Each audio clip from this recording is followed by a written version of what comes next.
All right, good morning, everyone. This is progress meeting number 7 for the Donovan Smith Mobile Home Park Sewer and Water Extension Project. Before I get into the agenda, I'll introduce myself. My name is Vince Luciani. I'll be the project manager for this project from this point out. Josh is no longer an employee at GMB, went on to bigger and better things. So is that better? All right. So we are at, we've used 202 days out of a 630 day contract. So that puts us at about 32% of the time. And by our estimates, I'd say we're about 20% of the work. I think you probably discussed this in past meetings. A lot of that is related to the late start. Because of various startup issues that the contractor had. Now that they're on site, they're making very good progress. And I expect that gap to close in the next couple of months. So there is an updated schedule. It's attached to this agenda and it's a bar chart schedule. And I think, again, this has been discussed previous meetings. We're going to get a little more detail into the schedule at each of these progress meetings. So the format that we filed, work completed since the previous meeting. It was a good month. They completed all the sewer lateral installation on Cooper Circle. They completed all the water service installation on Cooper Circle. They did all the pressure testing and bacteria testing for the water main in Cooper Circle. So essentially everything is done in Cooper Circle and ready for all the water services and sewer lateral installation. They also put the well points in and started dewatering for the sanitary sewer work on Central Avenue, which I guess you've seen that has started in the last couple of days also. So the work that's planned for the next month, the sewer main installation on Central Avenue will be ongoing. And they're in a deeper section now, and it's going to be slow getting started because it's deep and the progress is not. But as they go further down the line, it'll get shallower and progress will probably pick up. Also planned for the next month is the actual water and sewer connections to the homes within Cooper Circle. That's going to start shortly. Also, so those homes will actually be connected to the new sewer system and water system in Cooper Circle. I don't really know the time frame for that activity. That's going to take some time, might take a few months for that work, but that's going to actually start in the next month. SRF funding, this is left over from the last meeting. Keith, I think, the wage rate interviews had been performed 2 months ago, really. I know it says the last progress meeting, but it would be 2 progress meetings ago. I don't know of any other SRF funding issues in the last month or so. Payments. So payment applications 1 through 4 have been processed. And I believe the contractor has payment number 5 application with him today for me to process. You'll have it in the email. I'll get it shortly. DelDOT items, these are just on the agenda from past meetings. We're actually out of the DelDOT jurisdiction at this point. We're not doing any work in Donovan's Road. We're now in the community. We're not subjecting the community to any of the DelDOT requirements. And I don't expect us to be back in DelDOT for any time soon, not until the end of the job when we pave everything. Will we probably get back in there? Actually, it's paved. Is it paved, John? It's not topped. It's not surface. Right. Yeah. So I'm not even going to cover those. They really don't relate to any of the work that we're doing currently. Just a reminder for the contractor that he needs to contact Miss Utility 48 hours in advance of any excavations. I think that's been going well. Any notification residents, GMB's coordinating with Teal on a regular basis. I think by now you all know Dwayne Hoffman. We always ask the contractor, we don't like surprises, so try to give us a week's notice before there's going to be any kind of major work or somebody needs to be out of water or something like that. So we try to do our best with that. Communications with the residents, the contractors directed always to communicate directly with GMB's representative, which is Dwayne Hoffman. I think by now everyone is familiar with Dwayne and hopefully they know how to get in touch with him. We encourage any issues that the residents have to bring them up with Dwayne. And when there's work near your property, Dwayne especially is going to try to reach out for you and tell you what, if any, kind of impacts related to that work would be. So some of you know item C here, some of you may be familiar with this recently. So there are no drawings for existing utilities in the community. There were really, rough sketches, I'll call them that. So the contractor has been locating a lot of the existing utilities, not the ideal way you want to locate them. And unfortunately, there's been some breaks in the existing water lines. Again, there's no drawings. They're very shallow. Some of the lines have been very shallow. I think they've been doing a great job, the contractor, Dwayne, in getting the water turned back on pretty quickly, pretty responsive to when that occurred. So hopefully you all think the same. And then I know I looked at the minutes from the last meeting and there were some, I guess, questions and concerns about how complaints should be handled and how they get in touch. And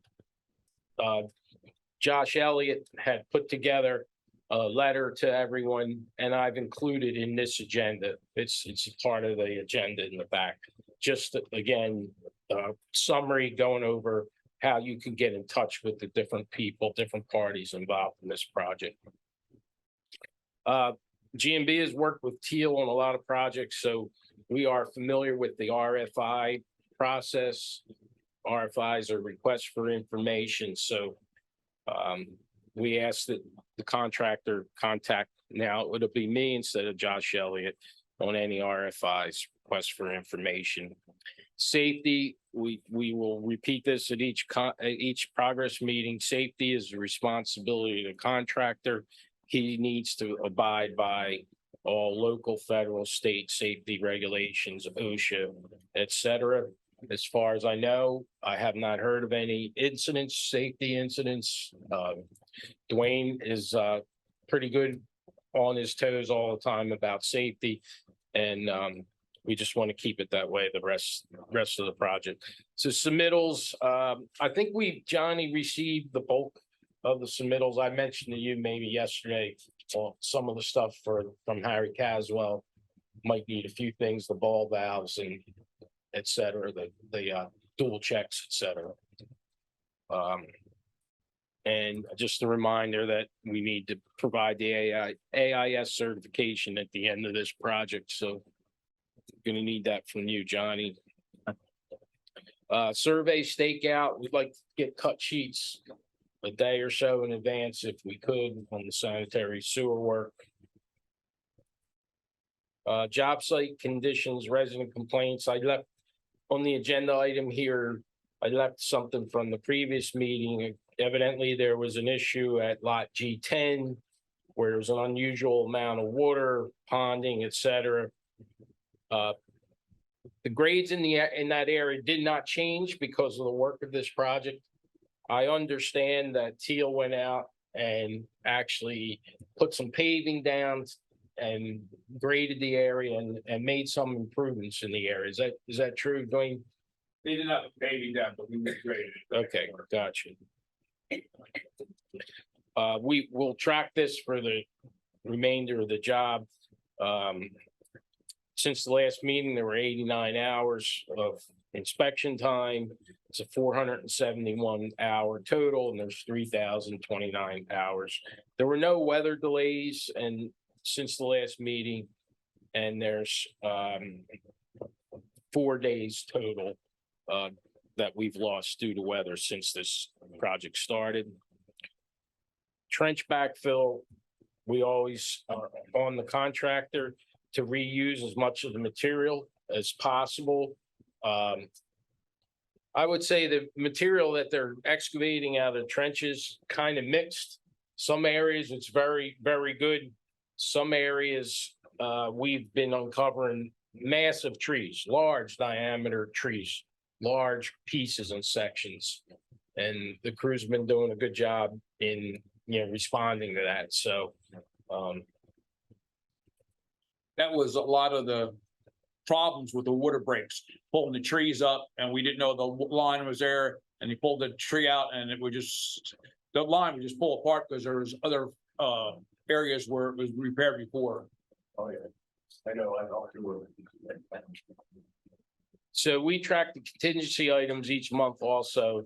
Contingency items are items that are in the project that may or may not come up during the project. We've allowed certain quantities for those, and we just like to keep tabs on those at each meeting. So item B3 is excavation below subgrade. We didn't have any excavation below subgrade since the last meeting. There's 39 cubic yards total. Gravel bedding, we used 2 yards since the last meeting. We're at a total of 41.1 cubic yards. And miscellaneous excavation and backfill, we didn't have any since the last meeting. We're at 2 cubic yards. And special backfill, we're at 373.7 cubic yards. We had 3 cubic yards since the last meeting. And then utility crew rate contingency item, basically, if we run across a situation that wasn't anticipated and the crew needs to respond to that, the rate that's in the contingency item is what's used for payment. Dwayne tracks the time that they spend on addressing the issue of concern. So there's been 3 hours total to date and 2 hours since the last meeting. And I would venture to say that most of that has been related to dealing with the trees that they're finding and excavating. And there's some lost time for that. The contractor is aware, again, we work with Teal on a number of projects. The contract requires that at the end of the job, they give us a set of what we call red line drawings. It's a set of drawings that are marked in red in the field that basically documents any of the changes, if we move something higher, lower, horizontally, et cetera. And they're required to provide that to us, not only at the end of the project, but now we're trying to keep on top of this. So we're requiring them at each and every monthly pay application. So the change orders, we don't authorize any work without an approved change order. To date, there have been no change orders. There is a request for a change order. There's a PCO, which stands for Proposed Change Order number 1, that I've requested from Teal for some revisions to the water connections. We realized that we have 2 master meters that meter the flow for the entire community. And since they're both 2-way meters, we didn't have any backflow prevention for the board system. So we are adding essentially we're adding a dual check valve at each service connection. There's a box, a little underground box that's going to have a valve and a drain to allow you to drain your unit if you want to do that, if you want to winterize it. The contract required that box to be right outside the trailer or the mobile home where the connection was going to take place. We since rethought that. We're going to move the location of that out towards the front, closer to the road, not in the road, but maybe 5 feet or so back from the road. It's a little 18-inch by 1 foot box. Looks like a little I don't know if you're familiar with a irrigation valve box. It's going to look something like that. And there'll be a ball valve in there and a drain in there, and then this check valve. The check valve is to prevent any water coming from your unit to go back into the board's water system. So that's the change that we're looking for, a change order from. So with that, I'm gonna open up the meeting to questions. We'll go around the room. Kate is here, and I know there was a question that came up last month, I understand, about the testing of the wells, the community wells. And Kate has done a bunch of research, and she's going to give a little presentation. I know there was a follow-up in the minutes with a link to a website where you can look at the information that's provided on the well testing to date, et cetera. Kate's going to give a little discussion on that after we go around and basically talk about, you know, some of the construction issues people might have questions about. I'll start with Robin. Johnny. Okay. Residents? Everything going well? Good. Good. Where does everyone live? I live on Central Avenue. Central. And then on Oh, you live on, oh, I know where you live. I know where you, I recognize you, yeah, from the other project. Good, that's good to hear.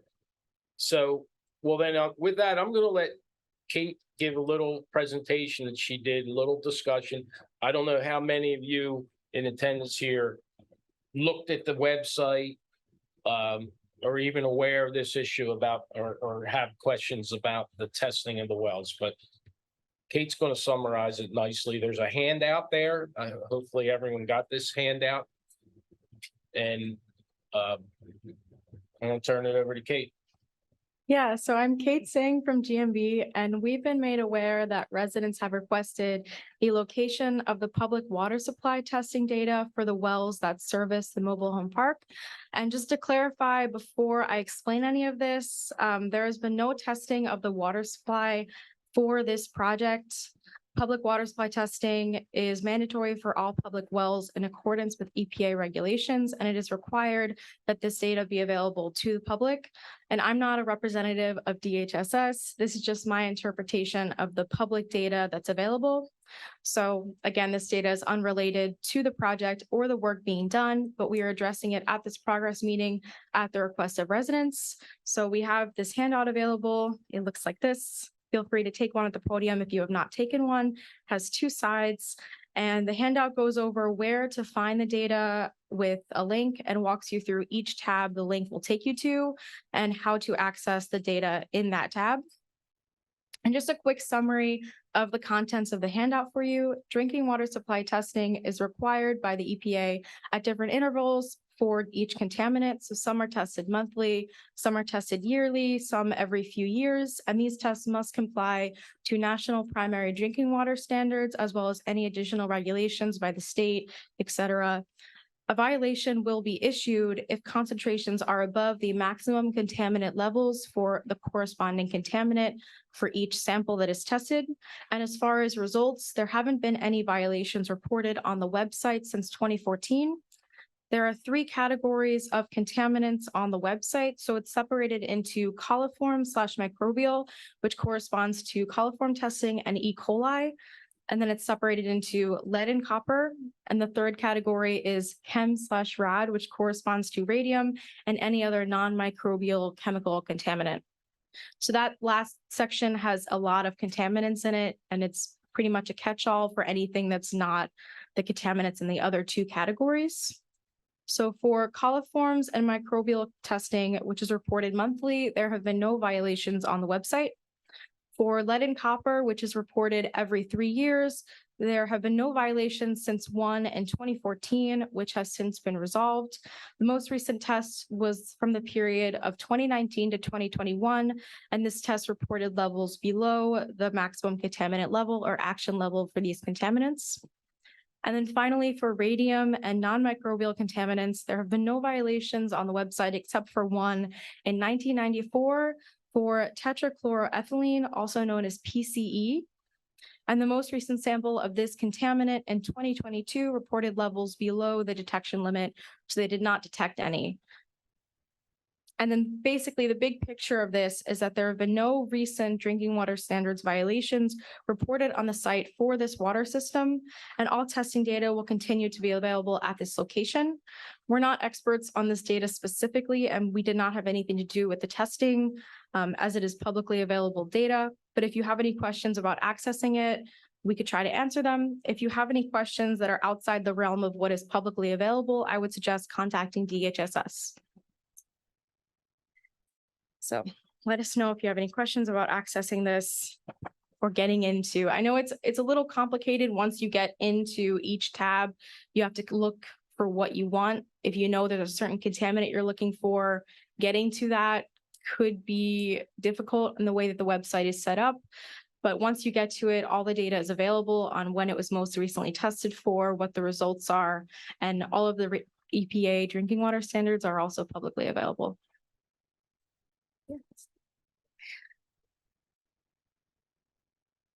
Yeah. All right, so the next progress meeting is scheduled for October 4th at 10 a.m. right here in council chambers. So I think we'll have a good month coming up. Thank you.